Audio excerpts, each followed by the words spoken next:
सड़क पर सुबह की पारदर्शी धूप इतनी तेज थी कि डामर पर कांपती हुई गर्मी की लहरें उठ रही थीं।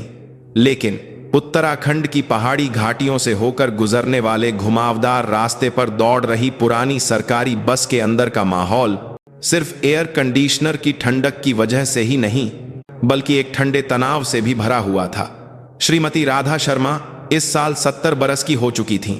वह बस की खिड़की से तेजी से गुजरते अपरिचित नजारों को देख रही थीं, मानो उनमें खोई हुई हों।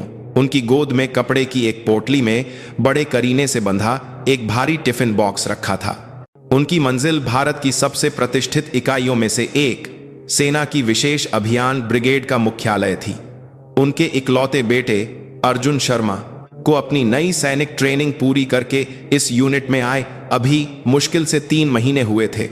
बेटा अपनी चिट्ठियों में हमेशा लिखता था कि वह ठीक है और सब कुछ अच्छा चल रहा है, लेकिन उन पंक्तियों के बीच छिपी हुई घबराहट और थकान को वह एक मां की सहज अनुभूति से पढ़ सकती थी। इसीलिए वह अपने बेटे का पसंदीदा राजमा चावल रात भर बनाकर सुबह की पहली बस पकड़कर इस दूर दराज इलाके की ओर निकल पड़ी थीं, जहां उनका बेटा तैनात था। बस अपने आखिरी स्टॉप पर पहुंची और वह फिर एक पुरानी टैक्सी में बैठ गईं। टैक्सी एक कच्ची सड़क पर काफी देर तक दौड़ती रही और आखिरकार घने जंगल के बीच छिपे हुए से दिखने वाले एक विशाल सैन्य अड्डे के मुख्य द्वार पर जाकर रुकी। गेट के ऊपर लगे भारी नारे शौर्यम दक्षम युद्ध है, यह बता रहे थे कि यह जगह आम दुनिया से अलग एक विशेष स्थान है। श्रीमती राधा टैक्सी से उतरी और धीरे धीरे संतरी चौकी की ओर बढ़ने लगीं। उनके कपड़े उस शानदार सैन्य अड्डे की भव्यता से बिल्कुल मेल नहीं खाते थे। वे सादे और पुराने थे। एक फीकी पड़ी सूती साड़ी और पैरों में घिसी हुई चप्पलें। उन्होंने अपना पूरा जीवन हिमालय के एक छोटे से गांव में कठोर परिस्थितियों से जूझते हुए बिताया था। संतरी चौकी के सामने मुश्किल से 20 साल के 2 युवा सैनिक और उनकी निगरानी करता एक अफसर खड़ा था। अफसर के कंधे पर कर्नल के पद के प्रतीक अशोक स्तंभ और सितारे सुबह की धूप में ठंडी चमक बिखेर रहे थे। उसकी नेम प्लेट पर विक्रम सिंह नाम खुदा हुआ था। वह 45 साल का था और इस पूरी यूनिट के अनुशासन का जिम्मेदार यहाँ का कमांडिंग ऑफिसर था।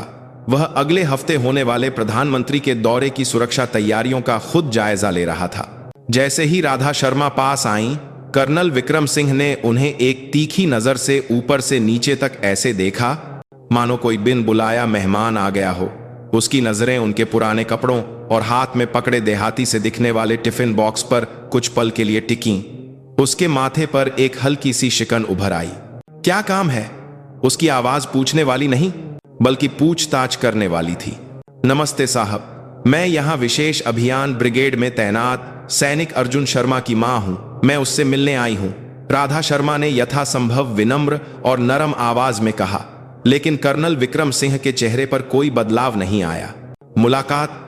उसने अपनी कलाई घड़ी पर एक नजर डाली और फिर एक मशीन की तरह सपाट आवाज में जवाब दिया, अभी मुलाकात का समय नहीं है और आज से 1 हफ्ते के लिए प्रधानमंत्री की सुरक्षा तैयारियों के चलते पूरी यूनिट में विशेष हाई अलर्ट जारी किया गया है। सभी सैनिकों की मुलाकात, छुट्टी और बाहर जाना पूरी तरह से प्रतिबंधित है। ओह, ऐसा है क्या? बुजुर्ग महिला के चेहरे पर निराशा छा गई। मैं सुबह से बहुत दूर का सफर करके आई हूं, क्या बस थोड़ी देर के लिए सिर्फ उसका चेहरा देखने की इजाजत मिल सकती है? मैं बस यह खाना उसे देना चाहती हूं। उन्होंने अपने हाथ में पकड़ा टिफिन बॉक्स एक उम्मीद भरी नजरों से आगे बढ़ाया। लेकिन कर्नल विक्रम सिंह ने उस टिफिन बॉक्स को ऐसे देखा मानो वह सड़क पर पड़ा कोई पत्थर हो। देखिए, उसकी आवाज पहले से ज्यादा गहरी और ठंडी हो गई थी। यह सेना है, कोई किंडरगार्टन नहीं। यहाँ सब कुछ नियमों और प्रक्रियाओं के अनुसार चलता है। मैंने अभी अभी कहा कि यह संभव नहीं है। उसके शब्दों में एक ऐसी फौलादी दृढ़ता थी जो आगे किसी भी सवाल की गुंजाइश नहीं छोड़ रही थी। उसकी नजरें पहले ही राधा शर्मा को पार कर मुख्य द्वार के अंदर की सुरक्षा व्यवस्था पर जा टिकी थीं। उसके दिमाग में बस एक ही बात चल रही थी, आने वाले वीआईपी दौरे को पूरी तरह से सफल बनाना है। सामने खड़ी यह दीनहीन बुढ़िया उस उत्तम योजना में एक अप्रत्याशित, छोटी और आकेसा करने वाली बाधा मात्र थी। राधा शर्मा एक पल के लिए निशब्द हो गईं। बेशक वह सेना की विशेष परिस्थितियों को समझती थीं।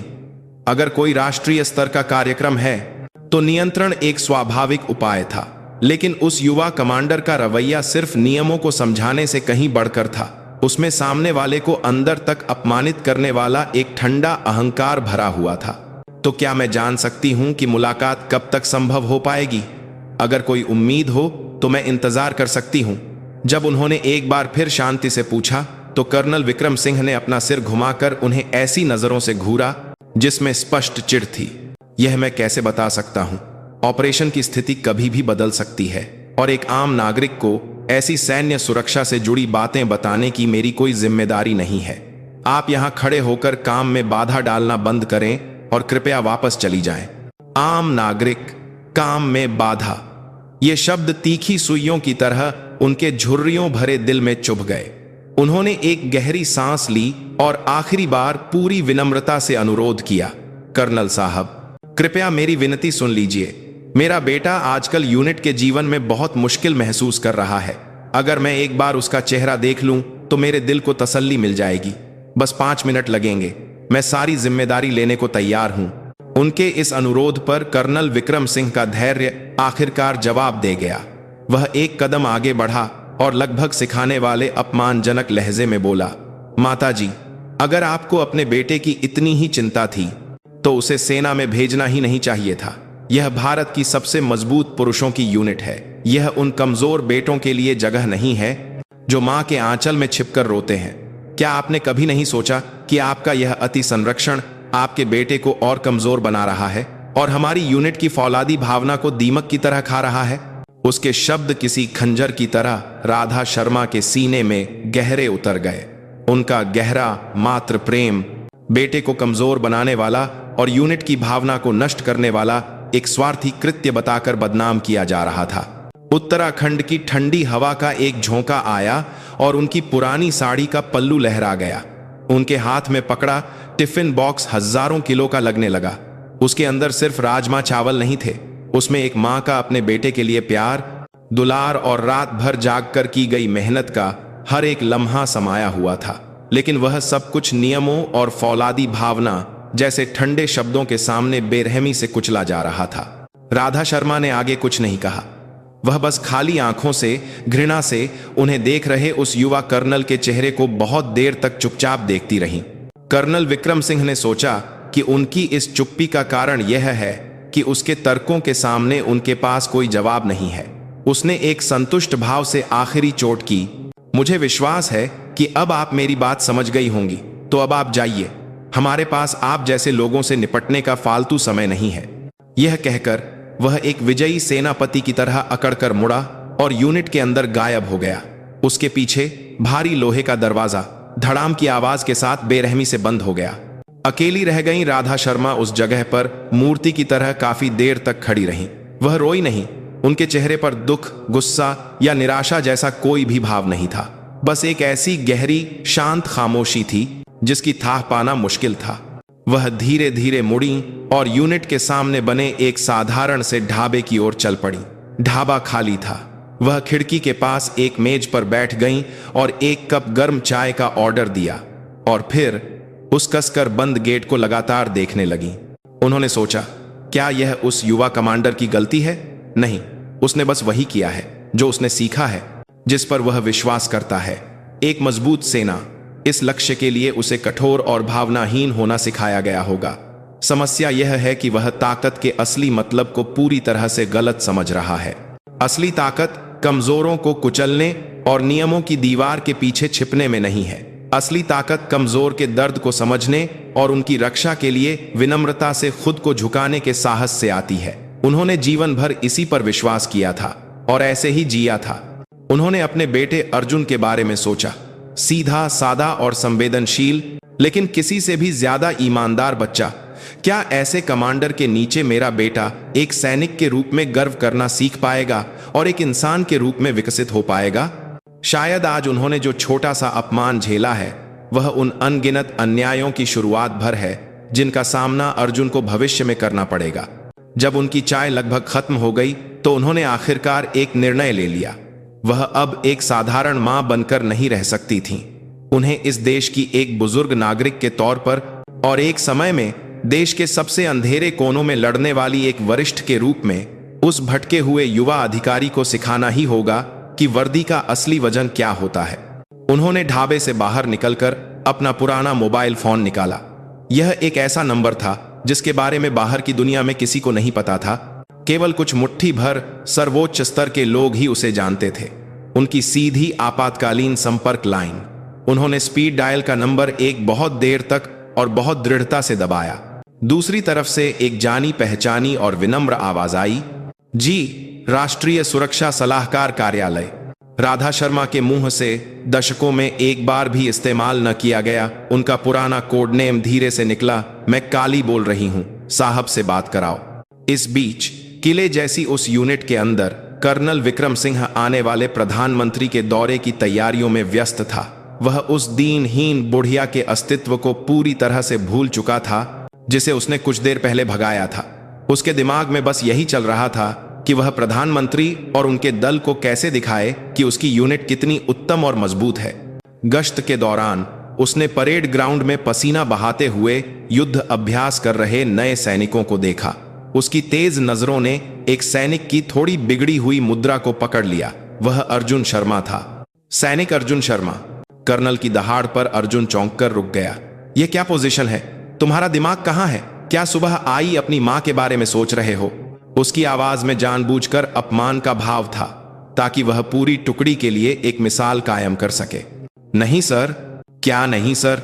हमारी विशेष अभियान ब्रिगेड भारत की सबसे बेहतरीन यूनिट है। यह उन कमजोर लड़कों के लिए जगह नहीं है जो मां की याद में आंसू बहाते हैं। तुम्हारी एक की वजह से पूरी यूनिट की इज्जत पर दाग नहीं लगने दूंगा। आज ट्रेनिंग खत्म होने के बाद पूरे साजो सामान के साथ परेड ग्राउंड के 20 चक्कर, समझे? जी सर, समझ गया। अर्जुन ने होंठ भींचते हुए जवाब दिया। उसके बगल में खड़े साथी उसे सहानुभूति भरी नजरों से देख रहे थे। कर्नल विक्रम सिंह ने उनके चेहरों पर संतोष की एक नजर डाली और फिर अपने रास्ते पर आगे बढ़ गया। उसे सपने में भी अंदाजा नहीं था कि उसके मुंह से निकले ये कठोर शब्द जल्द ही पूरे भारतीय सेना में भूचाल लाने वाले एक विशाल तूफान की पहली चिंगारी बनेंगे। उसी समय यूनिट के सामने वाले ढाबे में बैठी राधा शर्मा चाय के कप के सामने गहरी सोच में डूबी हुई थी। उनकी आंखों को अब सामने की यूनिट नहीं दिख रही थी। उनकी नजरें समय में पीछे जा रही थीं, उस खून और धुएं से भरे अतीत की ओर जिसे कोई याद नहीं रखता था। उनका असली नाम राधा शर्मा नहीं था। राधा एक नया नाम था जो उन्हें तब दिया गया था जब उन्होंने देश के लिए अपना सब कुछ त्याग दिया था और एक गुमनाम जीवन में कदम रखा था। वह मूल रूप से एक साधारण परिवार की बेटी थी, लेकिन भारत पाक युद्ध की विभीषिका में अपना पूरा परिवार खोने के बाद उन्हें अकेले ही जीना पड़ा। उस प्रक्रिया में उनका असाधारण साहस और तेज दिमाग उस समय की नई बनी खुफिया agency research and analysis wing आब की नजरों में आ गया। काली कोडनेम के तहत वह भारत के इतिहास की सबसे गुप्त और खतरनाक मिशनों को अंजाम देने वाली एक महान महिला ब्लैक ऑप्स एजेंट बनी। शीत युद्ध के चरम पर उन्होंने राजनयिक, पत्रकार और नृत्यांगना जैसे कई रूपों में इस्लामाबाद, बीजिंग और मॉस्को के दिल में घुसपैठ की। उनकी जान पर खेलकर लाई गई जानकारियों ने कई बार युद्ध के संकट को टाला और भारत के इतिहास की दिशा बदल दी। वहीं उनकी मुलाकात अपने जीवन साथी और प्रेमी से हुई। वह भी एक शीर्ष स्तर के राजनयिक और उनके गुप्त मिशनों में मदद करने वाले एक महत्वपूर्ण साथी थे। लेकिन उनकी खुशी ज्यादा दिन नहीं चली। बर्लिन में एक ऑपरेशन के दौरान उनके पति ने उन्हें बचाने के लिए दुश्मन की गोली अपने सीने पर ले ली। उनके आखिरी शब्द थे, मुझे गर्व है कि मैं अपने देश और तुम्हारी रक्षा कर सका। पति को खोने के बाद वह और भी ठंडी परछाई बन गई। लेकिन बेटे अर्जुन के जन्म के साथ उनके जमे हुए दिल में फिर से गर्मी लौटने लगी। उन्होंने अपने बेटे के लिए और अपने दिवंगत पति से किए वादे को निभाने के लिए रिटायर होने का फैसला किया। उन्होंने सरकार से अपने सभी रिकॉर्ड मिटाने का अनुरोध किया और राधा नाम भी छोड़कर एक साधारण पहाड़ी महिला का जीवन जीने लगी, जिसका एकमात्र लक्ष्य अपने बेटे की परवरिश करना था। वाली कंप्लीट आपना देख तक, लेकिन उनकी एक आखिरी कड़ी अभी भी बची थी जिसके बारे में दुनिया नहीं जानती थी। अतीत में उन्होंने एक जोशीले युवा आब अधिकारी को एक संकट से बचाया था। वह अधिकारी बाद में भारत के राष्ट्रीय सुरक्षा तंत्र का सर्वोच्च प्रमुख, राष्ट्रीय सुरक्षा सलाहकार नस बना। और उसने उनसे कहा था, काली मैडम, मैं आपका एहसान जिंदगी भर नहीं भूलूंगा। अगर कभी भी देश पर या व्यक्तिगत रूप से आप पर कोई संकट आए तो बेझिझक मुझे याद कीजिएगा।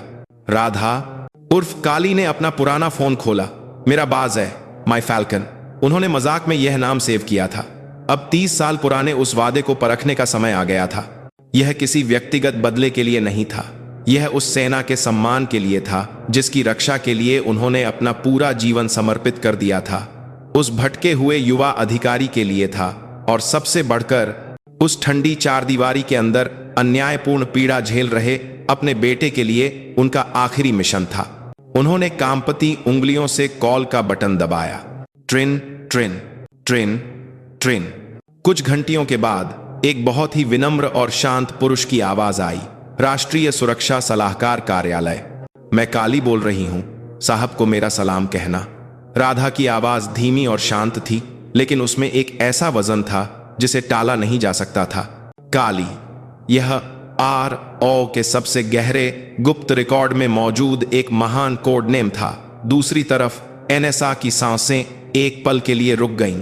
वह इस कोड नेम का वजन जानते थे। तुरंत, बिना किसी प्रक्रिया के, फोन भारत की सुरक्षा के सबसे बड़े प्रमुख से जोड़ दिया गया। मैडम, मैं बोल रहा हूं, बाज, मैंने आपकी आवाज पहचान ली। आखिर क्या बात हो गई? आपने इस आपातकालीन लाइन का इस्तेमाल किया है, इसका मतलब। दूसरी तरफ से आने वाली आवाज अब एक देश के सुरक्षा प्रमुख की थी, लेकिन राधा के प्रति सम्मान और चिंता को वह छिपा नहीं पा रहे थे। राधा ने शांति से कहा, घबराओ मत, यह देश की सुरक्षा से जुड़ा मामला नहीं है। बस एक बुढ़िया तुमसे कुछ पूछना चाहती थी। हुक्म कीजिए मैडम। आजकल हमारी सेना में क्या युवा अधिकारियों को लोगों का दिल जीतना सिखाया जा रहा है, या सिर्फ लोगों पर हुक्म चलाना सिखाया जा रहा है? उन्होंने सुबह अपने साथ हुई घटना को बिना किसी भावना के जस का तस बयान कर दिया। एक बुजुर्ग मां जो अपने बेटे से मिलने के लिए दूर से आई थी, एक युवा कर्नल जिसने प्रधानमंत्री की सुरक्षा का बहाना बनाकर मुलाकात रोक दी, और उसका अहंकारी रवैया जिसने मां के प्यार को सेना की भावना को कमजोर करने वाला बताकर अपमानित किया था। कहानी सुनने के बाद फोन के दूसरी तरफ बहुत देर तक खामोशी छाई रही। उस खामोशी में अपने महान गुरु के प्रति शर्मिंदगी और सेना के अनुशासन में आई गिरावट पर एक ठंडा गुस्सा भरा हुआ था। अंत में NSA की दृढ़ आवाज सुनाई दी, मैडम, मुझे माफ कर दीजिए। यह मेरी गलती है कि सेना के प्रमुख सलाहकार के रूप में मैं सेना की ठीक से देखभाल नहीं कर सका। कृपया आप जहां हैं वहीं थोड़ी देर इंतजार करें। मैं खुद आपको लेने के लिए किसी को भेज रहा हूं, और जिस अहंकारी नौजवान ने आपकी आंखों में आंसू लाए हैं, मैं उसे हड्डी हड्डी तक एहसास दिला दूंगा कि वर्दी का असली वजन क्या होता है। NSA के साथ फोन कॉल खत्म होने के तुरंत बाद भारतीय सैन्य मुख्यालय में मानो किसी ने मधुमक्खी के छत्ते में हाथ डाल दिया हो। NSA से रक्षा मंत्री तक, रक्षा मंत्री से सेना प्रमुख तक, और सेना प्रमुख से विशेष बल के कमांडर तक बिजली की गति से निर्देश दिए गए। उस समय विशेष बल के कमांडर लेफ्टिनेंट जनरल जय सिंह राठौर अगले महीने होने वाले भारत अमेरिका संयुक्त आतंकवाद रोधी अभ्यास की अंतिम समीक्षा कर रहे थे। इस अभ्यास की सफलता पर हमारे विशेष बलों का सम्मान टिका है। एक भी गलती बर्दाश्त नहीं की जाएगी। जब वह अपने ऑपरेशन स्टाफ को डांट रहे थे, तभी उनके कार्यालय में रखी रेड लाइन यानी सेना प्रमुख की सीधी फोन लाइन चीखने लगी। उन्होंने तनाव में रिसीवर उठाया। जय सिंह, यस सर, जय हिंद। तुरंत अपनी कमान के तहत आने वाली विशेष अभियान ब्रिगेड के लिए निकलो। किसी भी हालत में 1 घंटे के अंदर वहां पहुंचो, और ध्यान रहे उन्हें किसी भी तरह की तकलीफ या हैरानी न हो। वह ऐसी हस्ती हैं जिनकी तुम और मैं कल्पना भी नहीं कर सकते, समझे? विशेष बल कमांडर का दिमाग सुन्न हो गया। एक ऐसी हस्ती जिसे सेना प्रमुख कल्पना से परे कह रहे हैं, और वह मेरी यूनिट में है। आखिर कौन है वह? सवाल मत करो, जाकर खुद मिलो। और विशेष अभियान ब्रिगेड का commanding officer colonel Vikram Singh, उस कमीने को तुरंत मेन गेट पर खड़ा करो। अगर मेरे पहुंचने तक तुमने उन्हें ठंड में खड़ा रखा तो इसकी जिम्मेदारी तुम्हें और मुझे कैसे चुकानी पड़ेगी, यह मैं भी नहीं जानता। फोन कट गया। लेफ्टिनेंट जनरल जय सिंह राठौर कुछ देर तक स्तब्ध खड़े रहे। सारी पहेलियां एक भयानक तस्वीर की ओर इशारा कर रही थीं। वह अपनी कुर्सी से उछल पड़े और खिड़की की ओर दहाड़े। एडीसी, तुरंत ध्रुव हेलीकॉप्टर तैयार करो। मंजिल उत्तराखंड, विशेष अभियान ब्रिगेड और कमांडिंग ऑफिसर विक्रम सिंह को कहो कि तुरंत मेन गेट पर पहुंचे। अगर 5 मिनट में वह मेरी आंखों के सामने नहीं दिखा तो कह देना कि उसी दिन अपनी वर्दी उतार दे। उनकी दहाड़ से पूरा मुख्यालय एक बड़े तूफान के केंद्र में बदल गया। एक पुराने फोन से की गई एक अकेली कॉल एक विशाल बटरफ्लाई इफेक्ट बनकर शांत विशेष अभियान ब्रिगेड को हिला देने वाले तूफान में बदल रही थी। और उस तूफान के केंद्र में अपनी उत्तम नियंत्रण क्षमता पर गर्व करता हुआ एक अहंकारी कर्नल खड़ा था। उसे जल्द ही यह एहसास होने वाला था कि उसने जिस लोहे के दरवाजे को बंद किया था वह वास्तव में उसे बचाने वाली आखिरी ढाल थी। कर्नल विक्रम सिंह सोच रहा था कि वह अपने सैन्य जीवन की सबसे बेहतरीन सुबह जी रहा है। अगले हफ्ते होने वाले प्रधानमंत्री के दौरे से पहले यूनिट की हर चीज उसके नियंत्रण में बिना किसी त्रुटि के चल रही थी। परेड ग्राउंड की ईंटों के बीच की दरारों को भी टूथब्रश से साफ किया गया था। सैनिकों के जूते शीशे की तरह चमक रहे थे और सभी रिपोर्टें त्रुटिहीन थीं। सुबह उस देहाती बुढ़िया के साथ हुई छोटी सी कहासुनी तो बस उसके कठोर सिद्धांतों की पुष्टि करने का एक अवसर बन गई थी। उसका उसकी उत्तम दुनिया पर कोई प्रभाव नहीं पड़ा था। वह अपने कार्यालय की खिड़की पर खड़ा परेड ग्राउंड में मार्च कर रही टुकड़ी को गर्व से देख रहा था। वह सोचता था कि वह इस यूनिट का राजा है और उसका राज्य एक ऐसा मजबूत किला है जिसे कोई बाहरी आक्रमण हिला नहीं सकता। तभी धड़ धड़ धड़ धड़ धड़ आसमान को चीरती हुई एक भारी और दमदार हेलीकॉप्टर के प्रोपेलर की आवाज ने यूनिट की शांत हवा को भंग कर दिया। कर्नल विक्रम सिंह ने चौंक कर आसमान की ओर देखा। उसकी आंखों के सामने एक अविश्वसनीय दृश्य था। एक काला लड़ाकू हेलीकॉप्टर और उसके पीछे 2 परिवहन हेलीकॉप्टर विशाल बाजों की तरह यूनिट के ऊपर मंडरा रहे थे। यह एक सामान्य यूनिट में नहीं बल्कि केवल विशेष बल कमान द्वारा संचालित की जाने वाली एक विशिष्ट हवाई टुकड़ी थी। यह क्या है? क्या कोई अभ्यास है? मुझे तो कोई सूचना नहीं मिली। कर्नल के चिल्लाने के बीच ही सबसे आगे का ध्रुव हेलीकॉप्टर परेड ग्राउंड के बीच में धूल का बवंडर उठाते हुए किसी दैवीय अवतरण की तरह उतरा। पूरी यूनिट जम गई। अभ्यास कर रहे सैनिकों ने अपनी गतिविधियां रोक दी और बैरकों में मौजूद अधिकारी घबराकर बाहर भागे। हेलीकॉप्टर का दरवाजा खुला और सबसे पहले पूरी तरह से हथियारों से लैस काले बैरेट पहने विशेष बल के कमांडो उतरे। उन्होंने अनुशासित तरीके से हेलीकॉप्टर के चारों ओर एक मानव दीवार बना दी और अंत में एक व्यक्ति बाहर निकला। वह भारतीय सेना के विशेष बल के कमांडर लेफ्टिनेंट जनरल जय सिंह राठौर थे। उनके कंधे पर लगे 3 सितारे सुबह की धूप में ठंडी चमक बिखेर रहे थे। कर्नल विक्रम सिंह का दिमाग सफेद हो गया। विशेष बल कमांडर, 3 सितारे। मेरी यूनिट तो सीधे तौर पर विशेष बल के अधीन नहीं है। कोई संयुक्त अभ्यास की योजना भी नहीं थी। तो फिर वह बिना किसी सूचना के मेरी यूनिट के बीचों बीच क्यों उतरे हैं? वह लगभग सहज रूप से परेड ग्राउंड की ओर भागा। सावधान, commanding officer colonel Vikram Singh. Commander साहब को सलामी। उसने गला फाड़कर चिल्लाया, लेकिन जनरल जय सिंह राठौर ने उसकी तरफ एक नजर भी नहीं डाली। वह उसे ऐसे नजरअंदाज करते हुए गुजर गए जैसे विक्रम सिंह वहां मौजूद ही न हो, कोई अदृश्य इंसान हो। उनके कदम बिना किसी हिचकिचाहट के सीधे यूनिट के मुख्य द्वार की ओर बढ़ रहे थे। विक्रम सिंह और यूनिट के सभी अधिकारी हैरान परेशान बस उनके पीछे पीछे चल सकते थे।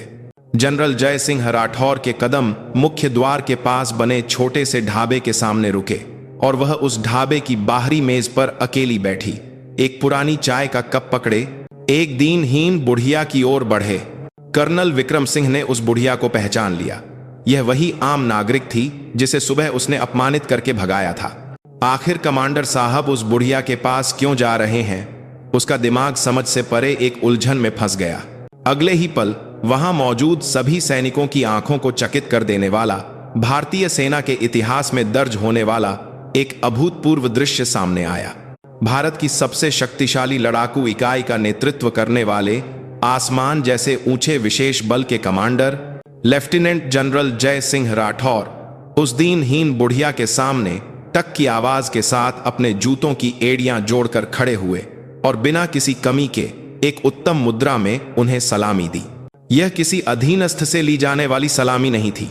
यह एक सैनिक द्वारा अपने जीवित किंवदंती को, जिसे वह अपना सब कुछ न्योछावर करके सम्मान देता है, दी जाने वाली श्रद्धा और निष्ठा से भरी सलामी थी।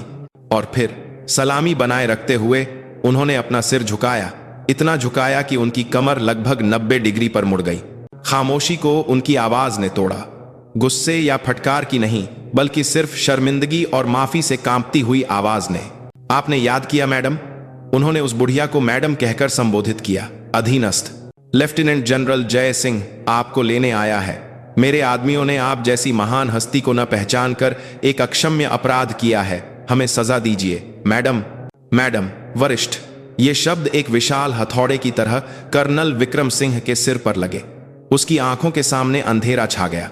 जिस बुढ़िया को मैंने आम नागरिक कहकर नजरअंदाजा किया, जिसे सेना की भावना को कमजोर करने वाली कहकर अपमानित किया, वह एक ऐसी हस्ती है जिसे एक सेवारत 3 सितारा जनरल मैडम और वरिष्ठ कहकर सिर झुका रहा है। तो फिर इस महिला की असली पहचान क्या है? एक जनरल से भी ऊंची, एक जीवित किंवदंती।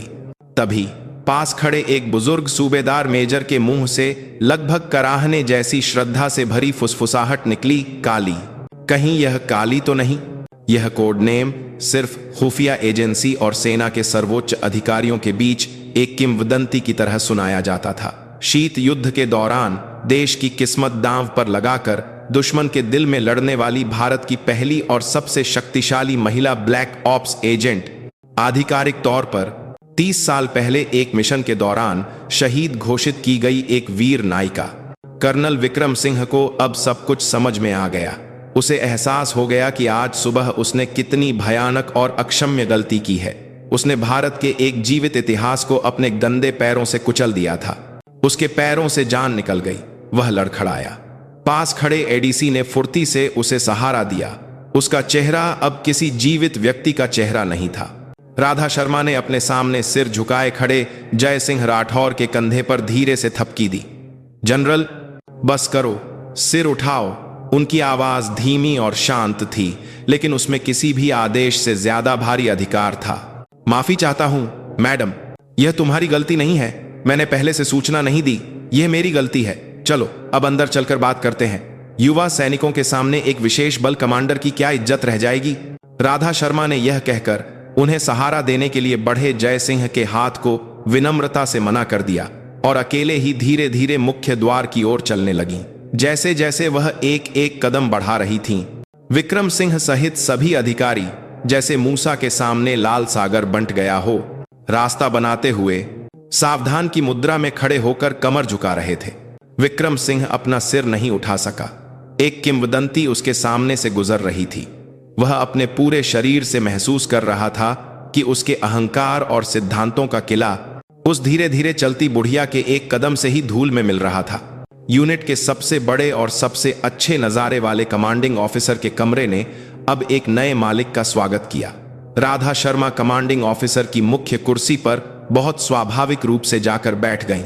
लेफ्टिनेंट जनरल जय सिंह राठौर एक सजा काट रहे कैडेट की तरह उनके बगल में सावधान की मुद्रा में खड़े थे।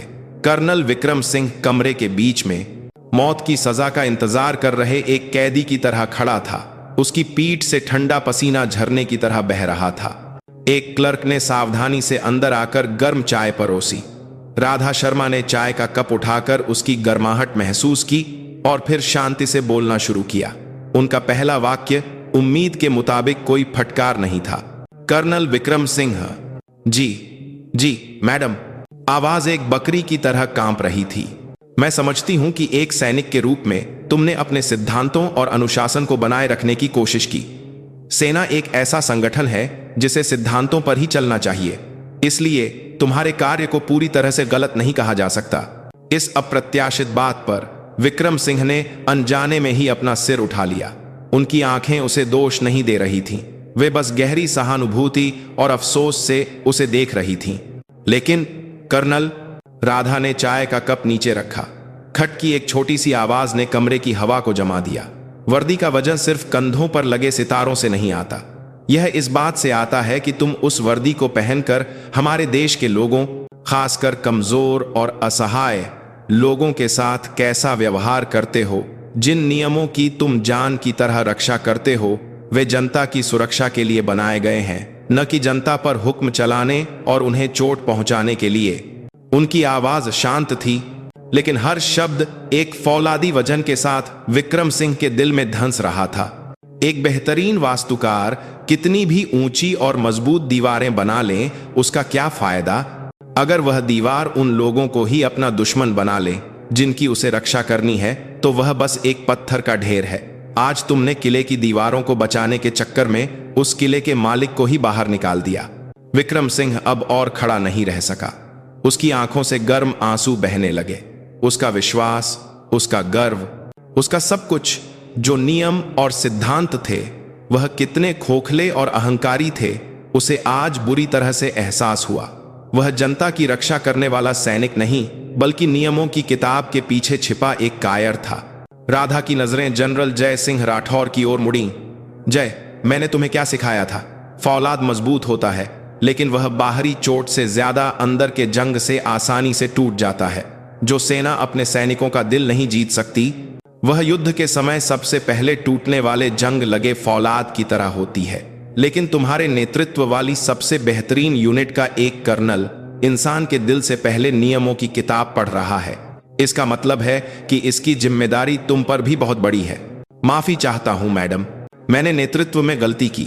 जनरल जय सिंह राठौर ने एक बार फिर गहराई से सिर झुकाया। आखिरकार विक्रम सिंह टूट गया। वह वहीं घुटनों के बल बैठ गया और एक बच्चे की तरह फूट फूट कर रोने लगा। एक सैनिक होकर, और वह भी एक जीवित किंवदंती के सामने आंसू बहाना मरने से भी ज्यादा शर्मनाक था। लेकिन वह खुद को रोक नहीं सका। माफ कर दीजिए, माफ कर दीजिए मैडम, मैं मूर्ख था। मैंने बहुत बड़ा पाप किया है। राधा अपनी कुर्सी से उठी और घुटनों के बल रो रहे विक्रम सिंह के पास गईं और उन्होंने उसके कंधे पर हाथ रखा। उठो, उन्होंने विक्रम सिंह को खड़ा किया। तुम्हारा सैन्य जीवन अभी खत्म नहीं हुआ है। आज की इस शर्मिंदगी और इस सीख से भागने या इसे भूलने की कोशिश मत करना, बल्कि इसे जीवन भर अपनी हड्डियों में बसा लेना, ताकि भविष्य में जब तुम अनगिनत अधीनस्थों का नेतृत्व करो तो तुम एक ऐसा कमांडर बनो जो नियमों की किताब से पहले इंसानियत का पाठ सिखाए, जिसके पास एक गर्म दिल हो। राधा की आंखों ने विक्रम सिंह की आंखों में सीधे देखा। आज मैं तुमसे यही उम्मीद करती हूं और इस बुजुर्ग सैनिक से माफी मांगने का यही तुम्हारा एकमात्र तरीका है, समझे? जी समझ गया मैडम, मैं इसे हमेशा याद रखूंगा। विक्रम सिंह ने आंसू और नाक से लथपथ चेहरे के साथ गला फाड़कर चिल्लाया।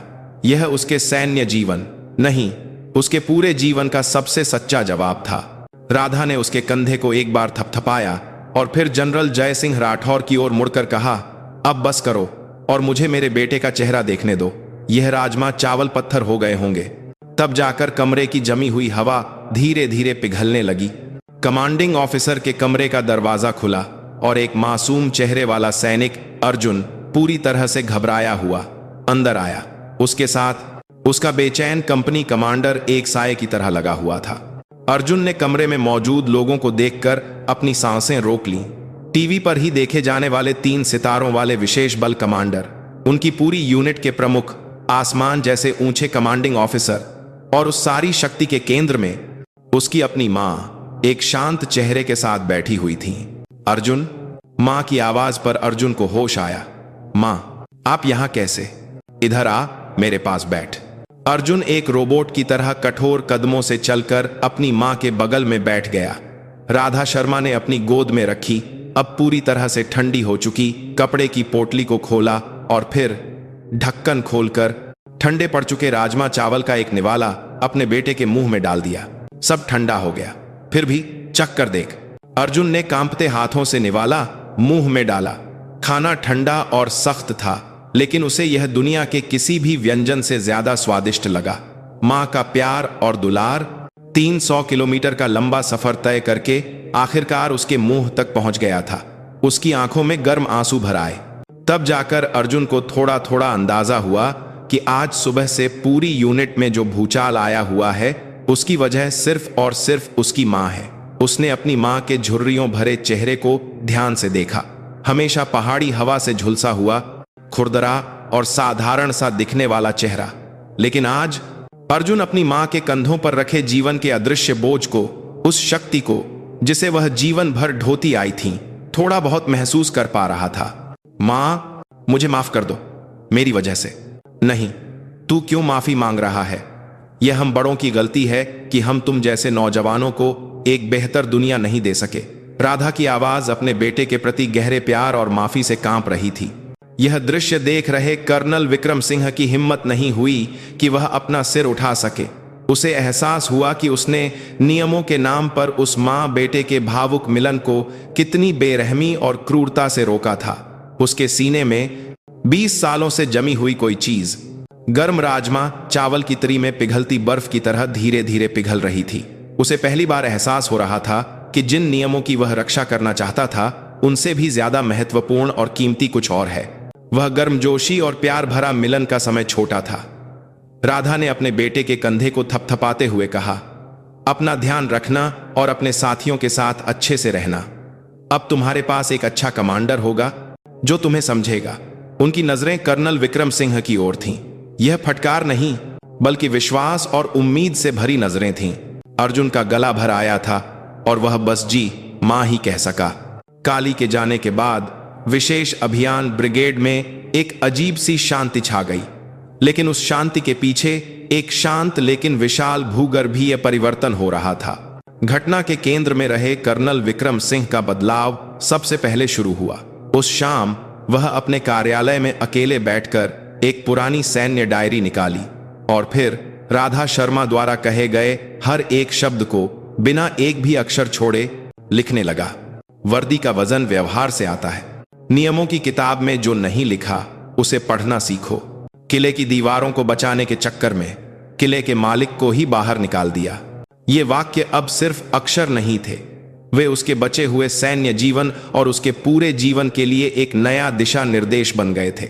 उसे बुरी तरह से एहसास हुआ कि वह अब तक कितना अहंकारी और संकीर्ण सोच वाला कुएं का मेंढक था। वह जनता की रक्षा करने वाला कमांडर नहीं, बल्कि नियमों की किताब के पीछे छिपकर अपनी सुरक्षा और तरक्की के बारे में सोचने वाला एक कायर था। अगली सुबह वह एक बिल्कुल अलग रूप में सामने आया।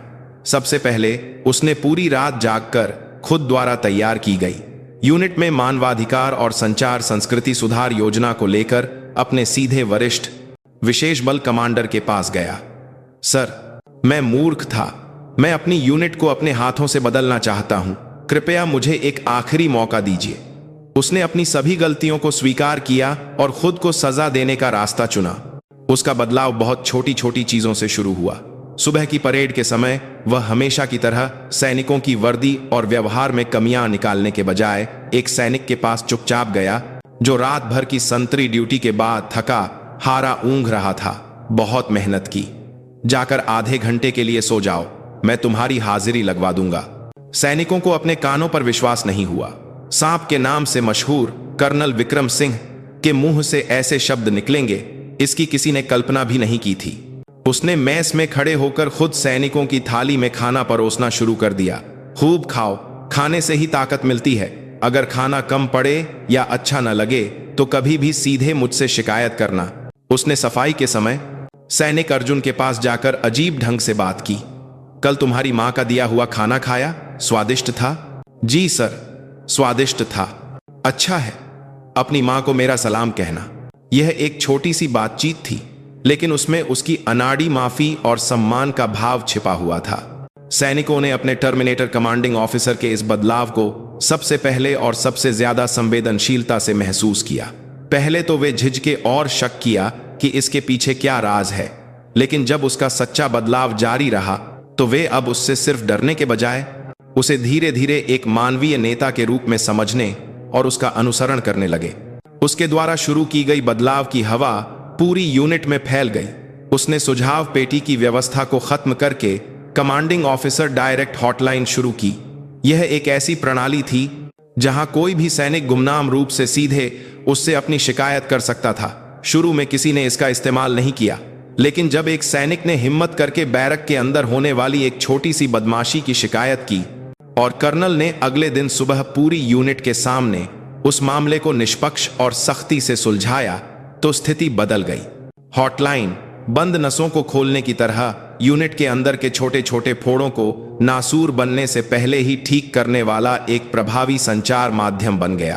काली के आने की घटना विशेष अभियान ब्रिगेड की एक नई किंवदंती बन गई। शुरू में जो कहानी कानाफूसी में फैल रही थी, वह समय के साथ सभी सैनिकों के लिए एक गर्व की कहानी बन गई। हमारी यूनिट में RO की लेजेंड खुद आई थी। हमारे कमांडिंग ऑफिसर ने उनसे सीधे सबक सीखा है। पुराना कलंक एक नए गर्व में बदल रहा था। सैनिक अर्जुन शर्मा का सैन्य जीवन भी पूरी तरह से बदल गया था, लेकिन यह इसलिए नहीं था कि वह किसी किंवदंती का बेटा था, बल्कि वह पहले से ज्यादा चुपचाप और ज्यादा लगन से अपने कर्तव्यों का पालन करने लगा। साथ ही अब उसे सिफारिशी के रूप में नहीं देखते थे। वे एक महान मां का बेटा होने के बावजूद बिना कोई दिखावा किए मुश्किल कामों को अपने ऊपर लेने वाले उसके चरित्र का सम्मान करने लगे थे। उसके दिल में एक ऐसा विशाल गर्व और उतनी ही भारी जिम्मेदारी का स्तंभ खड़ा हो गया था जो किसी और के पास नहीं हो सकता था। वह अपनी मां के नाम पर कोई धब्बा न लगने देने वाला एक गर्वित बेटा बनना चाहता था। एक दिन एक सामरिक अभ्यास के दौरान एक साथी का घने जंगल में टखना मुड़ गया और वह पीछे छूट गया। सूरज ढल रहा था और तापमान तेजी से गिर रहा था। जब सब घबराकर इधर उधर भाग रहे थे तो सबसे पहले अर्जुन आगे आया। उसने शांति से अपना प्राथमिक चिकित्सा किट निकालकर साथी के टखने पर पट्टी बांधी और फिर अपना हेलमेट उतारकर साथी को पहना दिया और अपनी जैकेट उतारकर उसे ओढ़ा दी। चिंता मत कर, मैं तुम्हें उठाकर ले चलूंगा, बस थोड़ी हिम्मत रखना। उसने अपने से ज्यादा भारी भरकम साथी को अपनी पीठ पर लादा और घने अंधेरे को चीरते हुए कई किलोमीटर का पहाड़ी रास्ता तय करके सुरक्षित रूप से यूनिट में वापस लौट आया। उसकी पीठ पर अपने साथी को बचाने की जिम्मेदारी का वजन था और उसके दिल में अपनी मां से विरासत में मिली एक मजबूत सैनिक की भावना चमक रही थी। उस दिन के बाद यूनिट के सदस्य उसे दिल से मानने लगे। वह अब रक्षा किए जाने वाला एक कमजोर नया सैनिक नहीं था। वह अपने साथियों की रक्षा करने वाला एक सच्चा नेता बन चुका था। इस तरह उत्तराखंड की ठंडी सर्दियां बीत रही थीं। एक बुजुर्ग महिला की शांत यात्रा से उठी लहरें यूनिट के सदस्यों के जमे हुए दिलों को धीरे धीरे पिघलाकर एक नई बहार की तैयारी कर रही थीं। यह बदलाव भले ही धीमा और अदृश्य था, लेकिन यह किसी भी आदेश से ज्यादा शक्तिशाली और मौलिक था। यह एक व्यक्ति की सच्चाई का दूसरे व्यक्ति के दिल को छूने और अंततः पूरे संगठन को बदलने की सबसे महान चमत्कारिक प्रक्रिया थी।